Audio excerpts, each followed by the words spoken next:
Well, the mouthpiece for feminist infrequency is back yet again with the complaint of the Mandalorian because BEWB armor.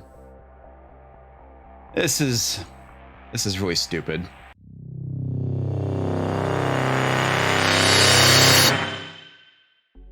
Episode 3 of Season 2 of The Mandalorian, we got to see Bo-Katan for the first time in the flesh. This is a character that has existed since the Clone Wars and has also made an appearance in Rebels.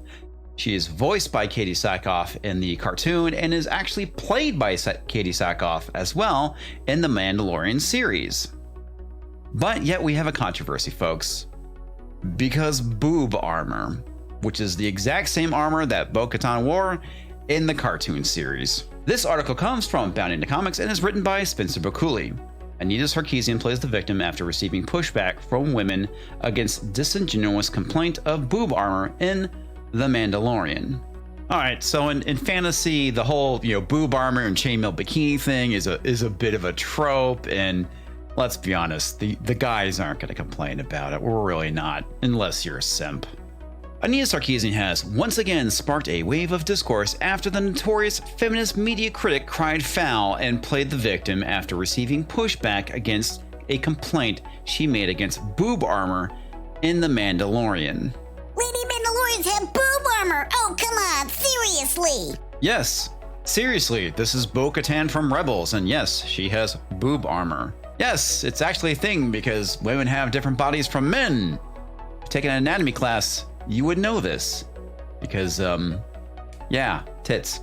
Unsurprisingly, Sarkeesian's take received massive amounts of pushback, with many fans noting that the armor wasn't BEWB armor, but rather just armor made specifically for the female body, and asserting that the critics seemed to just be looking for an issue to be upset with. Interestingly enough, there's actually several articles out there that actually talk about body armor designed specifically for women.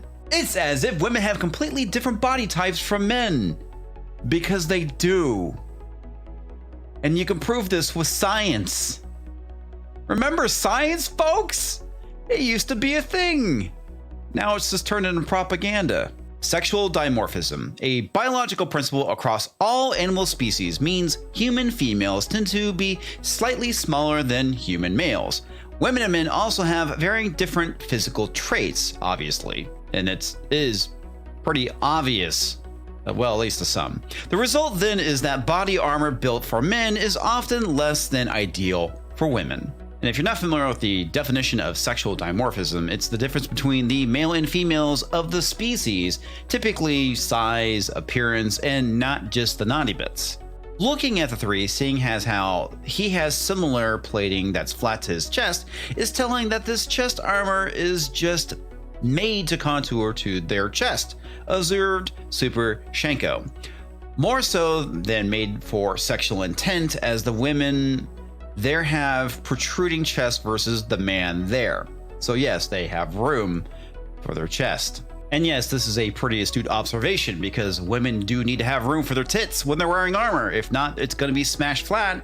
And as several people have mentioned in the comments that we'll get to, it's uncomfortable.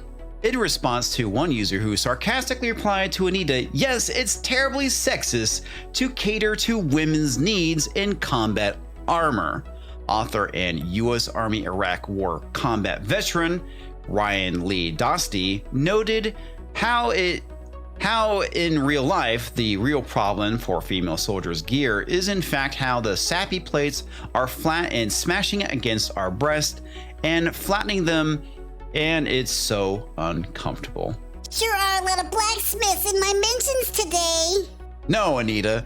However, there are actual female combat veterans in your mentions that know what the fuck they're talking about, unlike yourself. It's almost like 50% of the planet has these fleshy mounds on their chests that hurt if they are squished too hard, asserts Raptor Gamma. Not everything you see is misogynistic. Ladies and gentlemen, facts.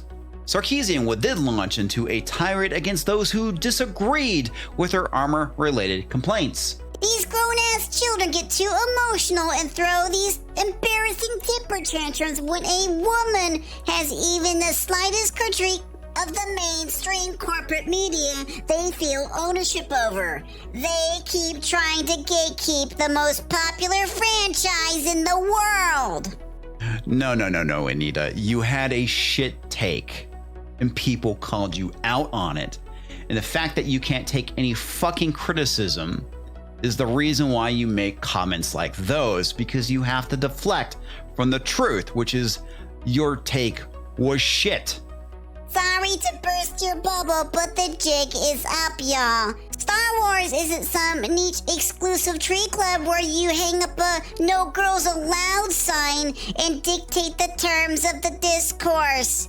It never was, and that is not changing anytime soon. Well, I hate to break it to you, the majority of the people who actually like Star Wars do tend to be men and boys. But that doesn't mean that women are excluded. It never was, and it never will. Your argument is just baseless and full of shit.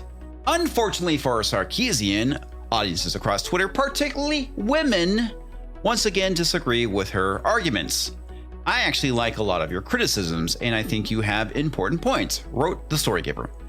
But when women are pointing out that they have worn stage or reenactment armor with a chest allotment for comfort, and you ignore that, it feels sort of scummy. That's because it is scummy, and as we all know, Anita likes to say, everything is sexist, everything is racist, everything is homophobic, and you have to point it all out. And that is a bad faith argument. Girls, this is embarrassing, declared teeth like arms. This is the kind of shit that takes the credibility from feminist discourse. And that's the issue with an argument like that. When everything is sexist, nothing actually is. Now, I have one additional point I want to make about armor, specifically Garibaldi armor, which is leather armor. And that, for the most part, is form-fitted, and it is very similar to what we see with Bo-Katan's armor. All it is it's form-fitting and it's shaped to her body. It's not actually boob armor. What are your thoughts, folks? Personally, I think this argument is pretty fucking hilarious. It's dumb. And again, it's just Anita trying to be relevant again in 2020 because nobody's paying attention to her. And quite frankly, we shouldn't. I probably shouldn't have made this video, but here we are. I'll catch you next time, folks. Wow, you made it all the way to the end of the video. Well, if you could do me a huge favor while you're here, if you're new to the channel, go and click that subscribe button. Bash that bell for instant notifications. And Hulk. Smash. Smash that like button if you enjoyed this video. I even have a P.O. box if you want to go and send me some fan mail. And yes, I finally have received some. Figured I should probably go and update that just because, you know, it's been some time. Well, I've finally done it. I've gone and launched my new website, so go and head over to pixelnation.io. There you'll be able to find all my current videos, even some past live streams, as well as the thought of the day, week, or month, depending on when I actually get around to writing something. Also, in the next couple weeks, I'll be launching my new forums, so keep an eye out for that. I would love to give a huge shout out to all my Subscribe Star supporters, because without you, I'd still be making content. But in all seriousness, I do appreciate your support and your help. And I'd like to give a huge shout out to my big spenders, Toxic Manflu, MarjieSmiles, and Roger the Shrubber. And we can't forget the Misplaced Mountain Man, who's a sucker with a lot of dough. Thank you very much, everyone. You guys are awesome.